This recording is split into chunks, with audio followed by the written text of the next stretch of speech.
Hey everybody, this is Brad again, and in case you haven't noticed, I've been sort of challenging myself to record more of my thoughts and share some of my stories and some of my expertise, things I've learned, because people really seem to get some sort of value from them, and I wanted to share them with you, some of the stuff that I kind of thought and learned over the years. And one of the things that I definitely have seen as being a recurring problem, this one's a little bit more general to just business, but I especially see this all over the cannabis industry as well, is that sales and marketing are considered two almost completely separate things within an organization. You might have, say, like a VP of marketing within your company, or a VP of marketing and sales within your company, but very often what you'll find is that a marketing department and a sales department are being run like two totally separate problems are being solved in both of those departments, and not like they're actually solving the same problem. And so what I've noticed really helps is to kind of look at this problem holistically, and most of the companies that I talk with and consult with have some sort of missing piece to this problem. I currently have two clients, one of which is incredibly well marketed and has almost no outside sales department whatsoever. I have another company who has done almost all sales and has done absolutely no marketing whatsoever. And those companies are finding some traction, and most companies in the startup phase will see sort of one side of that coin have more priority to the other. But once you're actually starting to get up and running, these are really this is the same problem, just two sides of the same problem. So if you think about it as a coin, sales and marketing are the heads and tails on that coin. But at almost every organization that I've ever worked with or consulted with or just seen as an observational person in this space, is that you'll find the sales team has totally separate meetings from the marketing team. They have people who do not talk to one another, and in fact, oftentimes disrespect one another. Most of the time, sales departments think marketing is fluff. Marketing thinks salespeople are crazy egotistical, and there's not really generally a whole lot of equity between those two problems. Here's why this is a big problem for most companies, because really you have to generate revenue. That's what the business does. And the ways to generate revenue, there are marketing and there are sales. There's also customer retention and customer service. And these things all need to be part of the same overall messaging, the same overall ethos, and the same overall culture for them to even work together. So if you're going to be out there selling people a message, telling the story of the company, and you're a salesperson, and you're not talking to the marketing department, and they're out there telling their story of the company out in Facebook land or in the public, in PR, you're both telling two different stories. And if you aren't talking to each other, then you don't know which side of the story is really the story for the company. You'd be surprised how often those stories become different. And I think we learned this as children, that like telephone game is a very real thing, and that just the tiniest little bit of translation problems can skew a message entirely. What I've found is that with most companies, if you lined up 10 people from marketing, customer service, customer retention, HR, and sales, and put them into isolation booths and ask them to tell the story of the company, what you'd get are 5 totally different answers. Very rarely will those all be the same answer. And this is a major problem for most companies. This is going to hinder revenue across the board. And here's why. Whenever you really put these things together, when you treat this holistically and you get the sales team and the marketing team to be meeting together at the very least, and then start bringing in customer service, customer retention, HR components to those meetings and that brainstorm, you're finding that everybody will be on the same page. So when your salespeople are out there selling the products, or they're out there selling the mission of the company, making business relationships, networking, what they're going to hear back is feedback, like in real time, from actual customers who's going to tell them what they do or don't like about their service. They'll give them objections. They'll give them points that really, like, they'll tell them what they like about it, because they'll want them to know, like, hey, this is really what worked for me. If the sales team is not coming back and telling marketing all of these things that just occurred, marketing doesn't really know what the problems those salespeople face in the marketplace are. So if clients are giving salespeople objections, those objections should directly be fed back to the marketing team, who could then make content to deal with those objections. So the salespeople can then prime the pump, so to speak, and start to reach out to people ahead of time before they meet them, provide them with content that can already address those objections, and have a much more effective and more efficient sales meeting, and probably increase their revenue without having the drain of going back and forth. So if the salespeople are getting the objections and they're getting the feedback and they're coming back to marketing and saying, hey, marketing, here's what we think you need to create content for because we have this problem. This particular type of customer doesn't like our service because of X, Y, and Z. Then they get that content, and then in that meeting, here you go, we created a blog, we created a video, we got a story out in one of the major publications for you to then take to the market and go with. Go sales team, off you go. And then they'll take that content and they'll run out and they'll do a better job.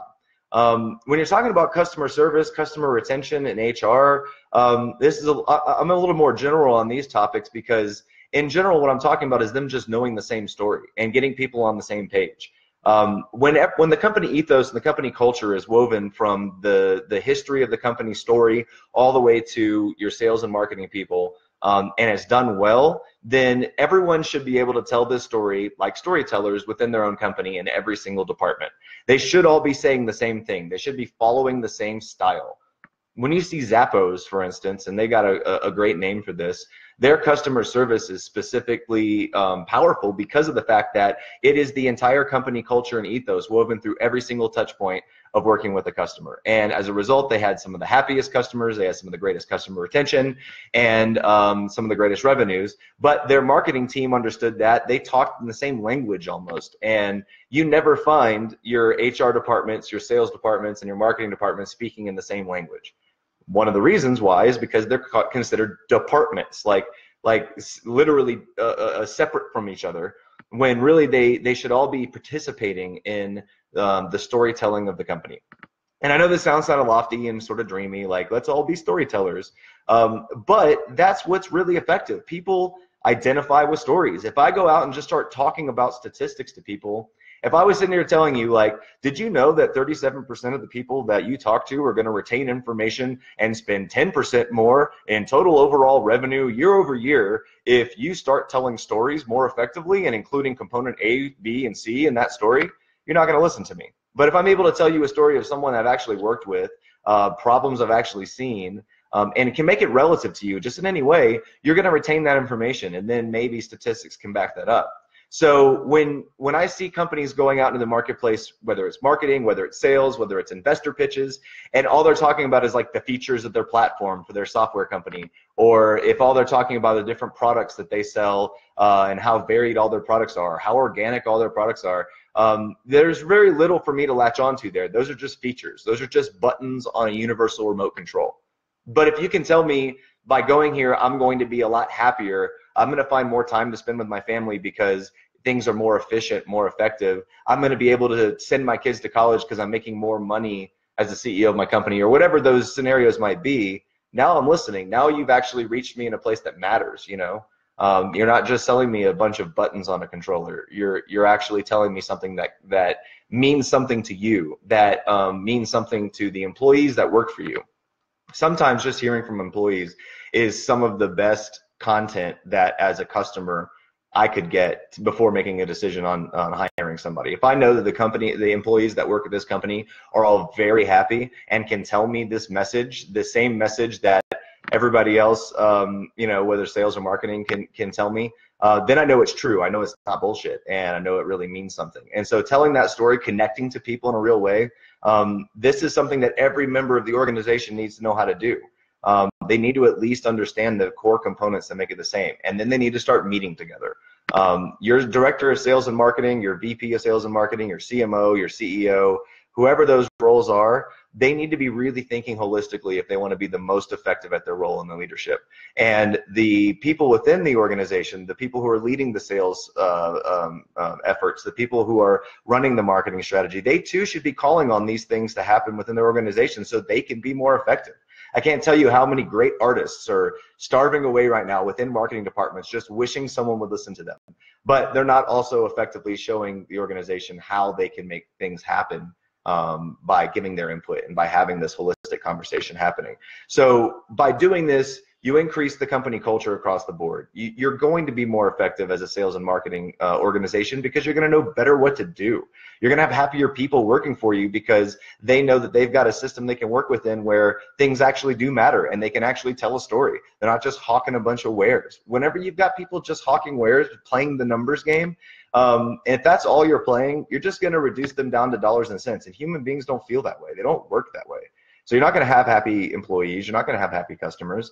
You're going to be a dollars and cents, just fractional margins game, and that sucks. And nobody likes that. So maybe you'll win a couple bucks. Maybe you'll win the whole game. I don't know. All I know is if you want to do things that really matter, if you want to see what I've seen really work and not work, this is what really matters. It is getting your organization to tell the right story. I come from theater. I don't come from sales and marketing. I can't tell you that I went to Harvard Business School and I've got all of the statistics to back me up. What I can tell you is I'm a professional storyteller. I've been doing it my whole life. And what works, whether people have told me my whole life also that I'm a great salesperson. I grew up in a company, or I mean, a company. See, now I'm talking like a fucking salesperson. I was raised in a family full of salespeople, all full of entrepreneurs. And so this sort of got injected to me in a certain way. But I've never been a salesperson. I have only ever been a storyteller. I've been someone who, whether I'm doing sales, marketing, PR, whatever component of the organization I work within, I'm trying to tell the best possible story because I know that's what's most effective. I know that's what gets people to care about things. This is something artists know that business people rarely ever do, and it's what makes them so valuable as business people, is that we know how to tell that story. So, you know, from my opinion, from what I've seen, the companies that are telling the story the best, that everybody within the organization knows how to tell, those companies are making the most revenue. Those companies have the happiest employees. Those are the ones that are really going to be making the brands that everybody wants to be like. If you want to play the dollars and cents game, that totally works, but maybe try pairing them up together. But really, that's what I've seen. I know it works. And, you know, hopefully if you can start to think more holistically like this in your organization, you can see some of this benefit as well. Or you can just hire me to help you. So anyway, that's it for today. Making it a little shorter. Hope you guys have a great day.